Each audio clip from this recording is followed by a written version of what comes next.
ನಮಸ್ಕಾರ ವೀಕ್ಷಕರೇ, ಕನ್ನಡ ನಾಡಿಗೆ ಸ್ವಾಗತ. ನಾನ್ ಶರ್ಮಿತಾ ಶೆಟ್ಟಿ. ಇವತ್ತಿನ ಕನ್ನಡ ನಾಡಿಯ ಟಾಪ್ ಸ್ಟೋರಿಯಲ್ಲಿ ನಾಮಿನೇಷನ್ ಭರಾಟೆ ಹೇಗಿತ್ತು ಅಂತ ನೋಡೋಣ.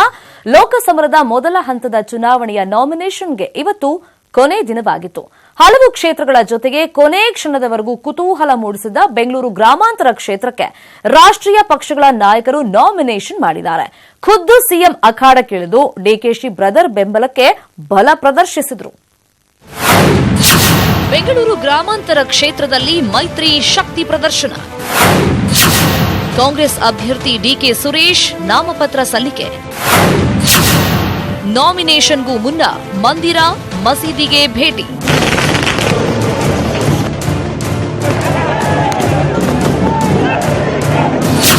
ಇವತ್ತು ಹಲವಾರು ಎತ್ತುಗಳು ಬರ್ತೀವಿ ಅಂತಾರೆ. ನೀವು ಬೆಳೆದಂತ ಬೆಳೆನ ಕದ್ದು ತಿಂದ್ಬಿಟ್ಟು ಹೋಗಕ್ ಬರ್ತವೆ. ಯುದ್ಧ ಮುಗೀತು, ಹೋರಾಟ ಮುಗೀತು, ಇನ್ನೇನೇನು ಅಭಿವೃದ್ಧಿ ಅಂತ. ಜಾನಪದ ಕಲಾ ತಂಡಗಳೊಂದಿಗೆ ಕಾರ್ಯಕರ್ತರ ಕುಣಿತ, ಘೋಷಣೆ. ಎಲ್ಲೆಲ್ಲೂ ರಾರಾಜಿಸ್ತಾ ಇವೆ ಕಾಂಗ್ರೆಸ್ ಜೆಡಿಎಸ್ ಪಕ್ಷದ ಬಾವುಟಗಳು. ಬೃಹತ್ ಮೆರವಣಿಗೆಯಲ್ಲಿ ಮೈತ್ರಿ ಶಕ್ತಿ ಪ್ರದರ್ಶನ. ಬೆಂಗಳೂರು ಗ್ರಾಮಾಂತರ ಕ್ಷೇತ್ರಕ್ಕೆ ಮೈತ್ರಿ ಅಭ್ಯರ್ಥಿ ಡಿಕೆ ಸುರೇಶ್ ನಾಮಪತ್ರ ಸಲ್ಲಿಕೆ ವೇಳೆ ಕಂಡುಬಂದ ದೃಶ್ಯಗಳಿವು.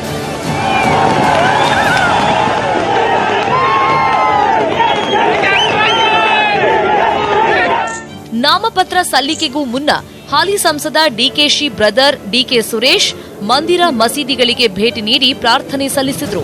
ಮುಂಜಾನೆಯೇ ಕನಕಪುರದ ಮನೆದೇವರು ಕೆಂಕೇರಮ್ಮ ದೇವಸ್ಥಾನದಲ್ಲಿ ನಾಮಪತ್ರ ಇಟ್ಟು ಪೂಜೆ ಸಲ್ಲಿಸಿದರು. ಮಸೀದಿಗೆ ಭೇಟಿ ಬಳಿಕ ಶಕ್ತಿ ಪ್ರದರ್ಶನ ಮಾಡಿದರು. ರಾಮನಗರ ಜೂನಿಯರ್ ಕಾಲೇಜ್ ಮೈದಾನದಿಂದ ಜಿಲ್ಲಾಧಿಕಾರಿಗಳ ಕಚೇರಿವರೆಗೂ ಬೃಹತ್ ಮೆರವಣಿಗೆ ಸಾಗಿತ್ತು. ಹೆಚ್ಚಿನ ಸಂಖ್ಯೆಯಲ್ಲಿ ಬಂದಿದ್ದ ಜೆಡಿಎಸ್ ಕಾಂಗ್ರೆಸ್ ಕಾರ್ಯಕರ್ತರು ಮೈತ್ರಿ ಅಭ್ಯರ್ಥಿ ಪರ ಘೋಷಣೆ ಕೂಗಿದ್ರು. ಖುದ್ದು ಸಿಎಂ ಕುಮಾರಸ್ವಾಮಿ ಅಖಾಡಕ್ಕಿಳಿದು ಶಕ್ತಿ ಪ್ರದರ್ಶಿಸಿದ್ರು. ಭಾರೀ ಶಕ್ತಿ ಪ್ರದರ್ಶನದೊಂದಿಗೆ ಬಂದ ಡಿಕೆ ಸುರೇಶ್ ರಾಮನಗರ ಜಿಲ್ಲಾಧಿಕಾರಿ ಕಚೇರಿಯಲ್ಲಿ ಜೆಡಿಎಸ್ ಬೆಂಬಲಿತ ಕಾಂಗ್ರೆಸ್ ಅಭ್ಯರ್ಥಿಯಾಗಿ ನಾಮಪತ್ರ ಸಲ್ಲಿಸಿದ್ರು. ಡಿಕೆಶಿ ವರ್ಸಸ್ ಎಚ್ಡಿಡಿ ಕುಟುಂಬದ ಯುದ್ಧ ಅಂತ್ಯ.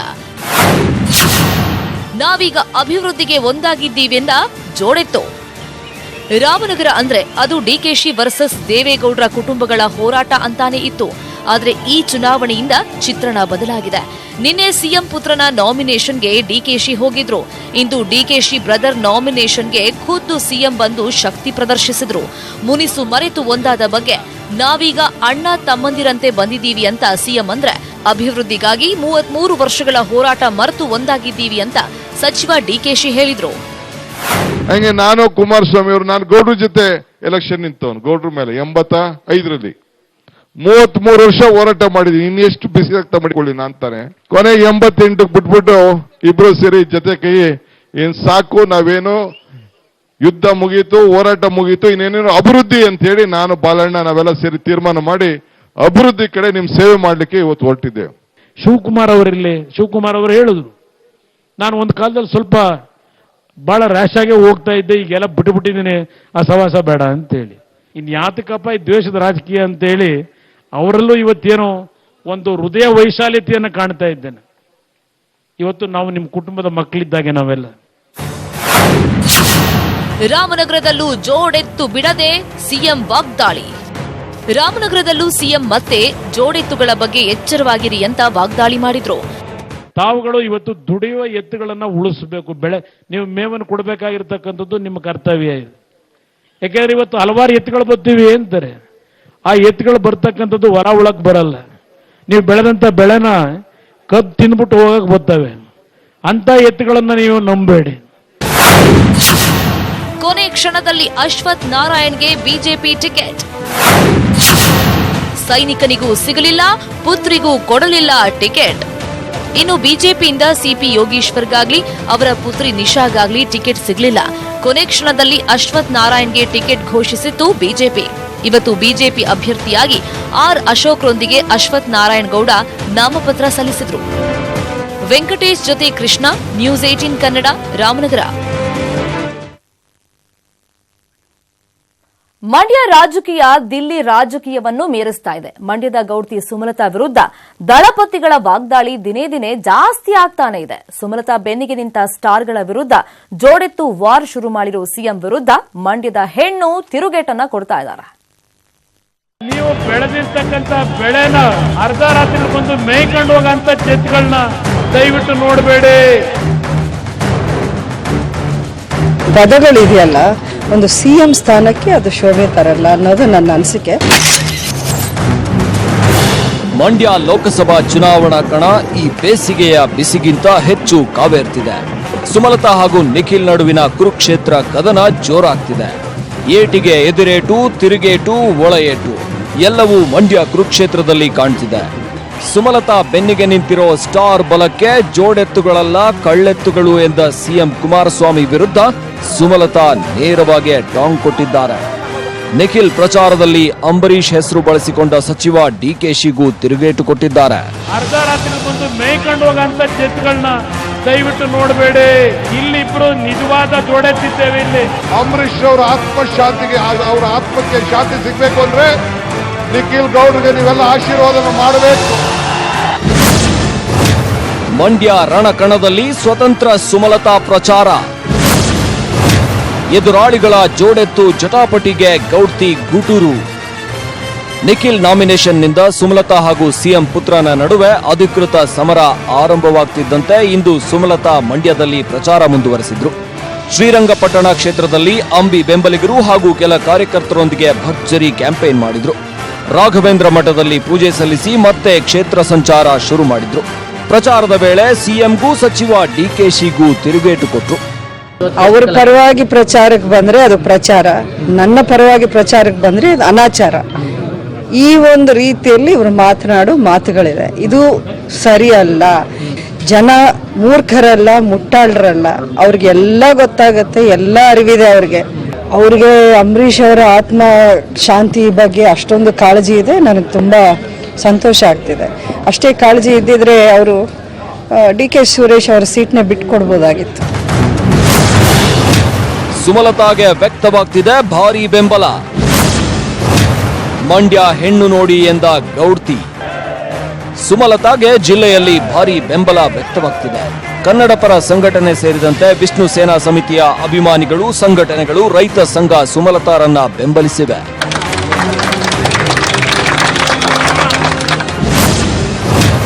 ಮಂಡ್ಯ ರಣಕಣದಲ್ಲಿ ಸುಮಲತಾ ಹೆಸರಿನ 4 ಅಭ್ಯರ್ಥಿಗಳು. ನಿಖಿಲ್ ಗೆಲ್ಲಿಸಲು ದಳಪತಿಗಳ ರಣತಂತ್ರ. ಅಚ್ಚರಿ ಅಂದ್ರೆ ನಾಮಪತ್ರ ಸಲ್ಲಿಕೆಯ ಕೊನೆಯ ದಿನವಾದ ಇಂದು ಸುಮಲತಾ ಹೆಸರಿನ 3 ನಾಮಪತ್ರ ಸಲ್ಲಿಸಿದ್ದಾರೆ. ಕೆಆರ್ಪೇಟೆಯ ಗೊರವಿ ಗ್ರಾಮದ ಸುಮಲತಾ ಮಂಜೇಗೌಡ, ಕನಕಪುರದ ರಂಗನಾಥ ಬಡಾವಣೆಯ ಸುಮಲತಾ ದರ್ಶನ್ ಹಾಗೂ ಶ್ರೀರಂಗಪಟ್ಟಣ ತಾಲೂಕಿನ ಸುಮಲತಾ ಸಿದ್ದೇಗೌಡ ಪಕ್ಷೇತರರಾಗಿ ನಾಮಪತ್ರ ಸಲ್ಲಿಸಿದ್ದಾರೆ. ಕೊನೆಯ ದಿನ ಒಂದೇ ಹೆಸರಿನ 3 ಸ್ಪರ್ಧಿಗಳ ನಾಮಪತ್ರ ಸಲ್ಲಿಕೆಯಿಂದ ನಿಖಿಲ್ನನ್ನ ಗೆಲ್ಲಿಸಲು ದಳಪತಿಗಳು ಈ ರೀತಿ ರಣತಂತ್ರ ರೂಪಿಸಿದ್ದಾರಾ ಅನ್ನೋ ಮಾತುಗಳು ಕೇಳಿಬರ್ತಿವೆ. ಇಂದು ಮತ್ತೊಮ್ಮೆ ಮುನ್ನೆಚ್ಚರಿಕೆಯಾಗಿ ಸುಮಲತಾ 3 ಸೆಟ್ ನಾಮಪತ್ರ ಸಲ್ಲಿಸಿದ್ದಾರೆ. ಮಣ್ಣಿನ ಮಕ್ಕಳು ಜೋಡೆತ್ತು ಹೇಳಿಕೆಗೆ ತಿರುಗೇಟು. ಸಾಮಾಜಿಕ ಜಾಲತಾಣದಲ್ಲಿ ವ್ಯಂಗ್ಯ ಟೀಕೆ. ಮಂಡ್ಯ ರಣಕಣದಲ್ಲಿ ಇದೇ ಮೊದಲ ಬಾರಿಗೆ ಯಾವುದೇ ರಾಷ್ಟ್ರೀಯ ಪಕ್ಷಗಳ ಸ್ಪರ್ಧೆ ಇಲ್ಲದೆ ಪ್ರಾದೇಶಿಕ ಪಕ್ಷ ಹಾಗೂ ಪಕ್ಷೇತರ ಸೇನಾನಿಗಳು ಸಮರಕ್ಕಿಳಿದಿದ್ದಾರೆ. ಮಣ್ಣಿನ ಮಕ್ಕಳು ಎಂದೇಳುವ ದಳಪತಿಗೆ ನೆಟ್ಟಿಗರು ತಿರುಗೇಟು ಕೊಟ್ಟಿದ್ದಾರೆ. ದರ್ಶನ್ ಹಾಗೂ ನಿಖಿಲ್ ಮಧ್ಯೆ ಹಾಲು ಕರೆಯೋ ಸ್ಪರ್ಧೆ ಏರ್ಪಡಿಸಿ ಯಾರು ನಿಜವಾದ ಮಣ್ಣಿನ ಮಗ ಅಂತ ತಿಳಿಯುತ್ತೆ ಅಂತ CMಗೆ ಸವಾಲ್ ಹಾಕಿದ್ದಾರೆ. ಇಂಟ್ರೆಸ್ಟಿಂಗ್ ಅಂದ್ರೆ ರೈತನೊಬ್ಬ ಸಚಿವ DKಶಿ ಹಾಗೂ CM ಬಗ್ಗೆ ಜೋಡೆತ್ತುಗಳನ್ನ ಲೇವಡಿ ಮಾಡಿದ್ದು ಸಖತ್ ವೈರಲ್ ಆಗಿದೆ. ಒಂದು ನಮ್ದು ನೋಡಿ ಕನಕಪುರದ ಬಿಳಿ ಎತ್ತು, ಇದು ಒಳ್ಳೆ ಎತ್ತು. ಆದ್ರೆ ನಮ್ಮ ಎತ್ತದಲ್ಲಿ ಇದು ಹಾಸನದ ಕರಿ ಎತ್ತು. ಈ ಕರಿ ಎತ್ತಿನ ಜೊತೆ ಸೇರ್ಕೊಂಡು ಈ ಬಿಳಿ ಎತ್ತು ಕೆಟ್ಟೋಯ್ತು. ಇವತ್ತು ಜೊತೆ ಹಾಕಿವೆ. ಇವು ಮುದೆತ್ತುಗಳು ಜೈದಿಲ್ಲ, ಕಳ್ಳೆತ್ತುಗಳು. ಇವೇನಿದ್ರು ಮುಂದಕ್ಕೆ ಮೇ 23ನೇ ತಾರೀಕು ಸಂತ ಕೊಡ್ಬಿಡುದೆ ಇವ. ಕ್ಯಾಮರಾಮನ್ ಮಧು ಜೊತೆ ರಾಘವೇಂದ್ರ ಗಂಜಾಮ್, ನ್ಯೂಸ್ 18 ಕನ್ನಡ, ಮಂಡ್ಯ. ಲೋಕಸಭೆಯ ಚುನಾವಣೆ ಕಾವು ದಿನದಿಂದ ದಿನಕ್ಕೆ ರಂಗೇರ್ತಾ ಇದೆ. ಇವತ್ತು ನಾಮಿನೇಷನ್ ಸಲ್ಲಿಸೋಕೆ ಕಡೇ ದಿನವಾಗಿದ್ದರಿಂದ ಅಭ್ಯರ್ಥಿಗಳ ನಾಮಪತ್ರ ಸಲ್ಲಿಸೋ ಭರಾಟೆ ಜೋರಾಗೇ ಇತ್ತು. ಅಲ್ಲದೆ ಹಲವೆಡೆ ಟಿಕೆಟ್ ವಂಚಿತರ ಬಂಡಾಯದ ಬಿಸಿಯೂ ಜೋರಾಗೆ ಕೇಳ್ಬಂತು. ತುಮಕೂರಲ್ಲಿ ಕೇಸರಿ ಕಲಿ ನಾಮಪತ್ರ ಸಲ್ಲಿಕೆ. GS ಬಸವರಾಜು ಪರ ಬಿಜೆಪಿ ನಾಯಕರ ಬಲ ಪ್ರದರ್ಶನ.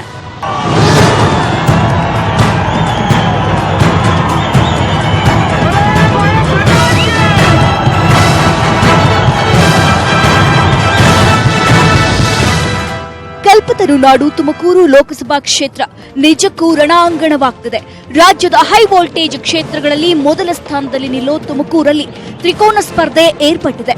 ಮೈತ್ರಿ ವಿರುದ್ಧ ತೊಡೆತಟ್ಟಿ ಹಾಲಿ ಸಂಸದ ಎಸ್ಪಿ ಮುದ್ದಹನುಮೇಗೌಡ ನಿನ್ನೆ ನಾಮಿನೇಷನ್ ಮಾಡಿದ್ರು. ತುಮಕೂರು ಬಿಡದೆ ದೊಡ್ಡಗೌಡರು ಕ್ಷೇತ್ರದಲ್ಲಿ ಶಕ್ತಿ ಪ್ರದರ್ಶನ ಮಾಡಿದ್ರು. ಇವರಿಬ್ಬರ ನಡುವೆ ತಮ್ಮ ಗೆಲುವಿನ ಬಾವುಟ ಹಾರಿಸಲು ಇಂದು ಬಿಜೆಪಿ ಅಭ್ಯರ್ಥಿ ಜಿಎಸ್ ಬಸವರಾಜು ನಾಮಪತ್ರ ಸಲ್ಲಿಸಿದ್ರು.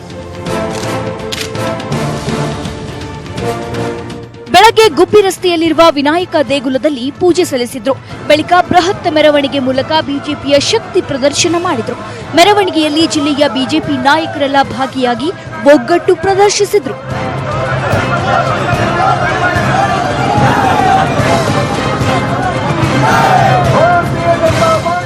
ಯಾಕೆ ನೀವು ಹಾಸನವನ್ನ ಬಿಟ್ರಿ? ನಿಮ್ಮ ಮಾತೃಭೂಮಿಯನ್ನ ಬಿಟ್ಟು ತುಮಕೂರು ಜಿಲ್ಲೆಗೆ ಯಾಕೆ ಬಂದ್ರಿ? ಇಲ್ಲಿ ಮಾಡಿರುವಂತ ಅನ್ಯಾಯ ಈ ಜನ ಮರೆಯೋದಿಲ್ಲ. ರೈತರು ಇಲ್ಲಿ ಕಣ್ಣೀರು ಆಗ್ತಾ ಇದ್ದಾರೆ, ವಿಷ ಕುಡಿಯುವಂತ ಪರಿಸ್ಥಿತಿಗೆ ಬಂದಿದೆ. ಕೆರೆ ಕಟ್ಟೆಗಳು, ಬರಗಾಲ ಪೀಡಿತ ಪ್ರದೇಶ ಇವತ್ತೇನಾದ್ರು ತುಮಕೂರು ಜಿಲ್ಲೆ ಆಗಿದೆ ಅಂದ್ರೆ ಹೇಮಾವತಿ ಹಿಡ್ಕೊಂಡು ಅದಕ್ಕೆ ನೇರವಾಗಿ ಕುಮಾರಸ್ವಾಮಿಯವರು, ರೇವಣ್ಣ ಅವರು, ದೇವೇಗೌಡರು ಇವರು ಮೂವರು ಕಾರಣ. ಜಿಲ್ಲೆಯ ಜನ ನಿರ್ಧಾರ ಮಾಡಿದರೆ ಮತ ಹಾಕೋದಿಲ್ಲ ಅಂತ. ಕೋಟೆನಾಡಲ್ಲಿ ಎ ನಾರಾಯಣಸ್ವಾಮಿ ನಾಮಿನೇಷನ್. ಬೃಹತ್ ಮೆರವಣಿಗೆಯಲ್ಲಿ ಬಿಎಸ್ ಯಡಿಯೂರಪ್ಪ ಭಾಗಿ. ಕೋಟೆನಾಡು ಚಿತ್ರದುರ್ಗದಲ್ಲಿ ಬಿಜೆಪಿ ಅಭ್ಯರ್ಥಿಯಾಗಿ ಎ ನಾರಾಯಣಸ್ವಾಮಿ ನಾಮಪತ್ರ ಸಲ್ಲಿಸಿದ್ದಾರೆ.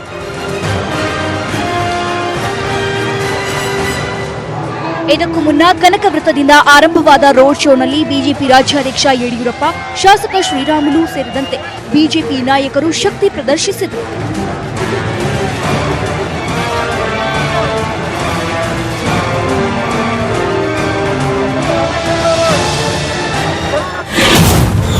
ಚಾಮರಾಜನಗರದಲ್ಲಿ ಶ್ರೀನಿವಾಸ್ ಪ್ರಸಾದ್ಗೆ ಮಂಗಳವಾಗುತ್ತಾ? ಭರ್ಜರಿ ರೋಡ್ ಶೋ ಮಾಡಿ ಬಿಜೆಪಿಯಿಂದ ನಾಮಪತ್ರ ಸಲ್ಲಿಕೆ. ಮಾಜಿ ಸಿಎಂ ಸಿದ್ದರಾಮಯ್ಯ ವಿರುದ್ಧ ಸೆಟೆದು ನಿಂತಿರೋ ವಿ ಶ್ರೀನಿವಾಸ್ ಪ್ರಸಾದ್ ಚಾಮರಾಜನಗರದಲ್ಲಿ ಬಿಜೆಪಿ ಅಭ್ಯರ್ಥಿಯಾಗಿ ನಾಮಪತ್ರ ಸಲ್ಲಿಸಿದರು.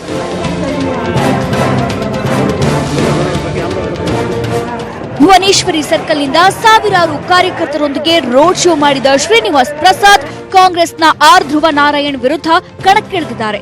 ನಾಮಿನೇಷನ್ ಬಳಿಕ ಸಮಾವೇಶದಲ್ಲಿ ಸಿದ್ದರಾಮಯ್ಯ ವಿರುದ್ಧ ವಾಗ್ದಾಳಿ ಮಾಡಿದ್ರು. ಕುಮಾರಸ್ವಾಮಿಗೆ ನಿಮ್ಮ ಅಪ್ರಾಣೆ ನೀನು ಮುಖ್ಯಮಂತ್ರಿ ಆಗಲ್ಲ, ಪಾಪ ಅವ್ರ ಜೊತೆ ಇದ್ದಾರೆ, ಏನ್ ಮಾಡೋದು? ಆ ಕುಮಾರಸ್ವಾಮಿ ಅವರು ಪ್ರಮಾಣವಚನ ತಗೋಬೇಕಾದ್ರೆ ರಾಷ್ಟ್ರದ ಎಲ್ಲಾ ಮುಖ್ಯಮಂತ್ರಿ ಬಂದು ಅವರು ಪ್ರಮಾಣವಚನ ಸಿಕ್ಕ ನಿಮ್ಮ ಅಪ್ರಾಣೆಗೂ ಆಗಲ್ಲ ಅಂತ ಹೇಳಿದ ಸಿದ್ದರಾಮಯ್ಯ ಮೂಲೆಯಲ್ಲಿ ಎಲ್ಲೋ ತೂಗುಡ್ಸ ಕೂತಿದ್ರು. ನೋಡಿದ್ರೆ ಟಿವಿನ ಅವ್ರ ಸ್ಥಿತಿ ಏನಾಗಿದೆ, ಏನ್ ಮಾತಾಡ್ತಾರೆ, ಎಲ್ಲಿ ಇರ್ತದೆ, ಎಲ್ಲಿ ಸಮನ್ವಯ ಸಮಿತಿ, ಎಲ್ಲಿಯ ಶಾಸಕಾಂಗ ಪಕ್ಷದ ನಾಯಕ? ಬಿಎಸ್ಪಿ ಅಭ್ಯರ್ಥಿಯಾಗಿ ಡಾಕ್ಟರ್ ಶಿವಕುಮಾರ್ ನಾಮಿನೇಷನ್ ಸಲ್ಲಿಸಿದ್ದಾರೆ. ಇವರಿಗೆ ಮಾಜಿ ಸಚಿವ ಎನ್ ಮಹೇಶ್ ಸಾಥ್ ನೀಡಿದರು. ಕೋಲಾರದಲ್ಲಿ ಬಂಡಾಯದ ಬಿಸಿ ಕೊತ ಕುದಿಯುತ್ತಿದ್ದು, ಬಿಜೆಪಿ ಟಿಕೆಟ್ ಕೈ ತಪ್ಪಿದ್ದಕ್ಕೆ ಬಿಜೆಪಿ ಬಂಡಾಯ ಅಭ್ಯರ್ಥಿಯಾಗಿ ಡಾಕ್ಟರ್ ರಮೇಶ್ ಬಾಬು ನಾಮಪತ್ರ ಸಲ್ಲಿಸಿದ್ದಾರೆ.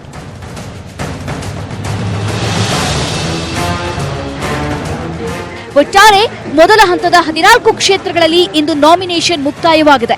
ಸ್ಪರ್ಧೆಗಿಳಿದಿರೋ ಅಭ್ಯರ್ಥಿಗಳು ಗೆಲುವಿಗಾಗಿ ನಾನಾ ತಂತ್ರಗಳನ್ನು ರೂಪಿಸುತ್ತಿದ್ದು, ಮತದಾರನ ಅಂತರಾಳ ಮಾತ್ರ ಸಸ್ಪೆನ್ಸ್ ಆಗಿದೆ. Bureau report, news 18 Kannada. ಹಾಲಿ ಸಂಸದೆಯಾಗಿದ್ರು ಕ್ಷೇತ್ರದಲ್ಲಿ ಆ ಸಚಿವೆ ವಿರುದ್ಧ ಗೋ ಬ್ಯಾಕ್ ಅಭಿಯಾನ ಜೋರಾಗಿತ್ತು. ಅಭಿಯಾನ ಮಾಡಿದವರ ವಿರುದ್ಧ ತಿರುಗಿ ಬಿದ್ದಿದ್ದ ಸಂಸದೆ ಹೈಕಮಾಂಡ್ನಿಂದ ಟಿಕೆಟ್ ಅನ್ನು ಗಿಟ್ಟಿಸಿಕೊಂಡಿದ್ರು. ಇವತ್ತು ಕೇಂದ್ರ ಸಚಿವೆಯ ಬೆಂಬಲದೊಂದಿಗೆ ಮತ್ತೊಮ್ಮೆ ಅದೃಷ್ಟ ಪರೀಕ್ಷೆಗೆ ಇಳಿದಿದ್ದಾರೆ. ಉಡುಪಿ ಚಿಕ್ಕಮಗಳೂರು ಕ್ಷೇತ್ರಕ್ಕೆ ಶೋಭಾ ನಾಮಿನೇಷನ್. ಹಾಲಿ ಸಂಸದೆಗೆ ಕೇಂದ್ರ ಸಚಿವೆ ನಿರ್ಮಲಾ ಸೀತಾರಾಮನ್ ಬೆಂಬಲ. ಹಾಲಿ ಸಂಸದೆ ಶೋಭಾ ಕರಂದ್ಲಾಜೆ ವಿರುದ್ಧ ಕ್ಷೇತ್ರದಲ್ಲಿ ಗೋ ಬ್ಯಾಕ್ ಅಭಿಯಾನ ಜೋರಾಗಿತ್ತು. ಸಂಸದೆ ವಿರುದ್ಧ ಕ್ಷೇತ್ರದ ಜನ ಅಸಮಾಧಾನ ವ್ಯಕ್ತಪಡಿಸಿದ್ರು. ಆದರೂ ಹೈಕಮಾಂಡ್ ಶೋಭಾ ಕರಂದ್ಲಾಜೆಗೆ ಟಿಕೆಟ್ ಕೊಟ್ಟಿತ್ತು. ಇಂದು ಕೇಂದ್ರ ಸಚಿವೆ ನಿರ್ಮಲಾ ಸೀತಾರಾಮನ್ ಜೊತೆಯಲ್ಲಿ ಶೋಭಾ ಕರಂದ್ಲಾಜೆ ಮಣಿಪಾಲ ಜಿಲ್ಲಾಧಿಕಾರಿ ಕಚೇರಿಯಲ್ಲಿ ನಾಮಪತ್ರ ಸಲ್ಲಿಸಿದ್ರು. ಇವತ್ತು ನಾಮಪತ್ರವನ್ನು ಸಲ್ಲಿಸಿದ್ದೀವಿ. ಕರ್ನಾಟಕದಲ್ಲಿ ಭಾರತೀಯ ಜನತಾ ಪಾರ್ಟಿ 23ಕ್ಕಿಂತಲೂ ಹೆಚ್ಚು ಸೀಟುಗಳನ್ನು ಗೆದ್ದು ನರೇಂದ್ರ ಮೋದಿ ಅವರನ್ನು ಪ್ರಧಾನಿ ಮಾಡೋದಕ್ಕೆ ನಾವೆಲ್ಲರೂ ಹೋಗಬೇಕು. ಆ ರೀತಿಯ ಆಶೀರ್ವಾದವನ್ನು ರಾಜ್ಯದ ಜನ, ಉಡುಪಿ ಚಿಕ್ಕಮಗಳೂರಿನ ಜನ ಕೊಡಬೇಕನ್ನುವಂಥ ವಿನಂತಿಯನ್ನು ನಾನು ಈ ಸಂದರ್ಭದಲ್ಲಿ ಮಾಡ್ತಾ ಇದ್ದೀನಿ. ಶೋಭಾ ಕರಂದ್ಲಾಜೆ ಬೆಂಬಲಕ್ಕೆ ಬಂದ ಕೇಂದ್ರ ಸಚಿವೆ ರೌಂಡ್ಸ್. ಕೃಷ್ಣನ ದರ್ಶನ, ಮೀನುಗಾರರ ಕುಟುಂಬಗಳಿಗೆ ಭರವಸೆ. ಶೋಭಾ ಕರಂದ್ಲಾಜೆ ನಾಮಿನೇಷನ್ಗೆ ಬಂದಿದ್ದ ಕೇಂದ್ರ ರಕ್ಷಣಾ ಸಚಿವೆ ನಿರ್ಮಲಾ ಸೀತಾರಾಮನ್ ಬೆಳಗ್ಗೆ ಕೃಷ್ಣ ಮಠಕ್ಕೆ ಭೇಟಿ ನೀಡಿ ಕೃಷ್ಣನ ದರ್ಶನ ಮಾಡಿದ್ರು. ಕನಕನಕಿಂಡಿಯಲ್ಲಿ ಶ್ರೀ ಕೃಷ್ಣನ ದರ್ಶನ ಮಾಡಿ ಪರ್ಯಾಯ ಶ್ರೀಗಳಾದ ವಿದ್ಯಾಧೀಶ ತೀರ್ಥರನ್ನು ಭೇಟಿ ಮಾಡಿದ್ರು.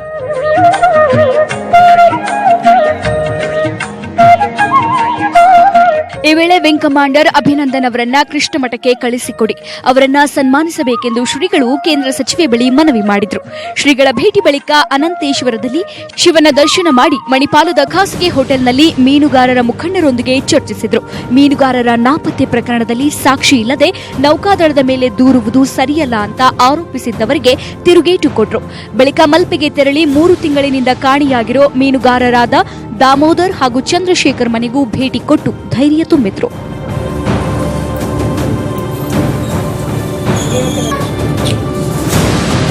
ಬಿಜೆಪಿ ಸಂಕಲ್ಪ ಸಮಾವೇಶದಲ್ಲಿ ಪಾಲ್ಗೊಂಡು ಮತ್ತೊಮ್ಮೆ ಮೋದಿಯನ್ನ ಪ್ರಧಾನಿಯನ್ನಾಗಿಸಲು ಕಾರ್ಯಕರ್ತರಿಗೆ ಸಚಿವೆ ನಿರ್ಮಲಾ ಸೀತಾರಾಮನ್ ಕರೆ ಕೊಟ್ಟರು. फिर एक बार मोदी सरकार, you will say that loud so that Modi ji can hear it in Delhi. फिर एक बार मोदी सरकार, फिर एक बार. ಪರೀಕ್ಷಿತ್ ಶೇಟ್, ನ್ಯೂಸ್ 18 ಕನ್ನಡ, ಉಡುಪಿ. ದೇಶದಲ್ಲಿ ಲೋಕಸಭಾ ಚುನಾವಣೆ ಕಾವು ಜೋರಾಗಿದೆ. ಚುನಾವಣೆ ಹಿನ್ನೆಲೆಯಲ್ಲಿ ದೇಶದಲ್ಲಿ ಭಾರೀ ಪೊಲೀಸ್ ಬಂದೋಬಸ್ತ್ ಮಾಡಲಾಗಿದೆ.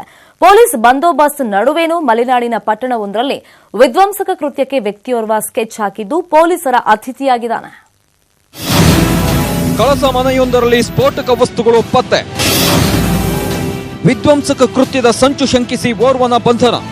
ಚಿಕ್ಕಮಗಳೂರು ಜಿಲ್ಲೆ ಕಳಸದಲ್ಲಿ ರಾಜ್ಯವೇ ಬೆಚ್ಚಿ ಬೀಳಿಸುವ ಘಟನೆ ನಡೆದಿದೆ. ಕಳಸದ ಮನೆಯೊಂದರಲ್ಲಿ ಸ್ಫೋಟಕ ವಸ್ತುಗಳು ಪತ್ತೆಯಾಗಿವೆ. 4 ಪೆಟ್ರೋಲ್ ಬಾಂಬ್, 40 ಜಿಲಿಟಿನ್ ಕಡ್ಡಿ, ಬಾಂಬ್ ತಯಾರಿಕಾ ಕೆಮಿಕಲ್ ವಸ್ತುಗಳು ಪತ್ತೆಯಾಗಿದ್ದು ಜಿಲ್ಲೆಯ ಜನರಲ್ಲಿ ಆತಂಕವನ್ನ ಸೃಷ್ಟಿಸಿದೆ.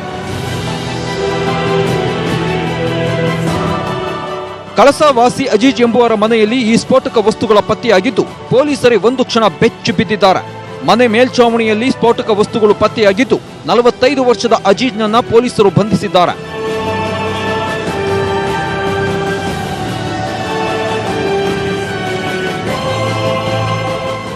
ತಿಂಗಳ ಹಿಂದೆ ಕುದುರೆಮುಖ ಸಮೀಪ ಬಸರೀಕಲ್ ಅರಣ್ಯ ಚೆಕ್ ಪೋಸ್ಟ್ ಮೇಲೆ ಪೆಟ್ರೋಲ್ ಬಾಂಬ್ ದಾಳಿ ಮಾಡಲಾಗಿತ್ತು. ಸ್ವಲ್ಪದರಲ್ಲಿ ಅರಣ್ಯ ಸಿಬ್ಬಂದಿ ಪಾರಾಗಿದ್ರು. ಈಗ ಮತ್ತೆ ಕಳಸದಲ್ಲಿ ಸ್ಫೋಟಕ ವಸ್ತುಗಳು ಪತ್ತೆಯಾಗಿದ್ದು ಓರ್ವನನ್ನ ಬಂಧಿಸಲಾಗಿದೆ. ಸ್ಫೋಟಕ ಪತ್ತೆಯಾಗುತ್ತಿದ್ದಂತೆ ಸ್ಥಳಕ್ಕೆ ಚಿಕ್ಕಮಗಳೂರು ಎಸ್ಪಿ ಹರೀಶ್ ಪಾಂಡೆ ಭೇಟಿ ನೀಡಿ ಪರಿಶೀಲಿಸಿದರು. ಕಳಸ ಪೊಲೀಸ್ ಠಾಣೆಯಲ್ಲಿ ಎಫ್ಐಆರ್ ದಾಖಲಾಗಿದ್ದು ತನಿಖೆ ಚುರುಕುಗೊಳಿಸಿದ್ದಾರೆ.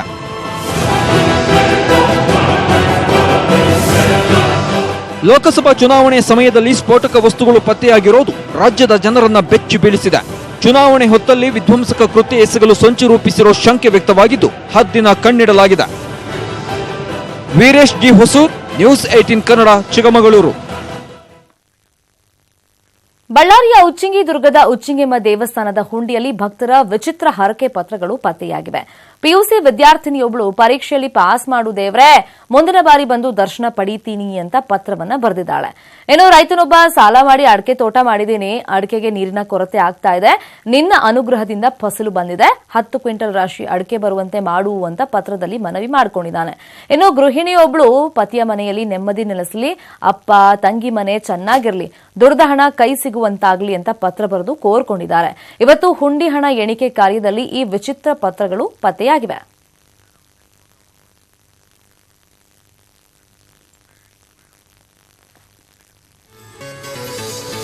ಇದು ಇವತ್ತಿನ ಕನ್ನಡ ನಾಡಿ. ಇದೀಗ ಗೌಡ್ರಿಗೆ ಮಹಾ ದಿಗ್ಬಂಧನ ವಿಶೇಷ ಕಾರ್ಯಕ್ರಮ ಪ್ರಸಾರವಾಗುತ್ತೆ. ನೋಡ್ತಾ ಇರಿ ನ್ಯೂಸ್ 18 ಕನ್ನಡ. ಜಾಲ ನಮ್ಮದು, ಬಲ ನಿಮ್ಮದು.